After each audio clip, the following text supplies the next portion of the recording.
Well, this is usually when we have our Coach's Corner interview, but we're doing something a little bit different tonight. Tim and I will be giving our midseason / October analysis of some teams here in Tippecanoe County. Tim, you're up first. All right, so a talented team from the top to the bottom. The Lafayette Jeff Broncos have been rolling through the regular season. Since the Week 1 loss to Chittard, QB Tristan Bear continues to be one of the best passers in the state with 1,631 big yards through 6 games. We're going to add some more for that win tonight. Minnesota recruit Aiden H. is third in the state with 9 sacks in 6 games. The defense as a whole has forced 13 turnovers, 6 interceptions, 7 forced fumbles. Coach Pat Shanley is leading a strong team. And Riley, I think the sky is the limit with this team come the postseason. Sure is looking that way. Next up is Harrison, and again, even in a loss tonight to Bishop Chittard, this is a really good football team. They just went toe-to-toe, like I said, with the best team in 4A. They've gotten some big wins this year against WL, Brebeuf, and McCutcheon. Landon Nikolov and the pass game is elite. We know that. They've just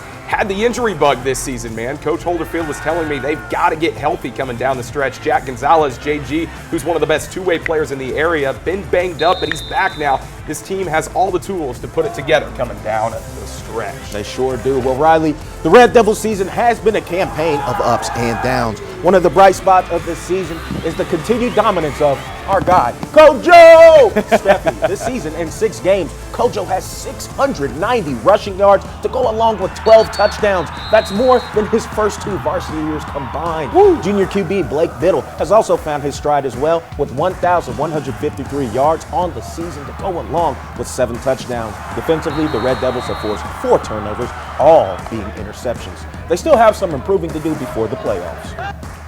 On over to McCutcheon, and again, the Mavs have one of the best rushing attacks in the state. We know this. 1,167 rush yards, 5.5 yards per carry, 16 touchdowns as a team coming into tonight. They've leaned on their defense at times as well. The thing that's holding them up right now is inconsistency in the passing attack. Jake Van Scoik and Carson Smith have been rotating back and forth at quarterback. If either of those guys can get more comfortable and they can open up the playbook, watch out for this team.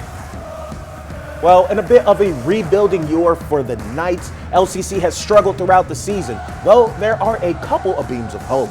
The team is very young, Riley, with several freshmen getting varsity playing time. Freshman Drew Stapleton is the leading passer with 540 yards and 1 passing touchdown. Junior two-way player Wyatt Williams is the bright spot on defense, 2 interceptions and 14 tackles. No need to hang your heads, gentlemen. You guys will be back in a couple of years. Brackets come out in a couple weeks. I'm excited for that. We'll have a full postseason preview for you then. That does it for the Friday Night Frenzy tonight. Thank you all so much for joining us. Make sure to visit our website, WLFI.com, and click on the Sports tab for scores and highlights from tonight's games. Have a good night. God bless. And we'll see you next week, folks.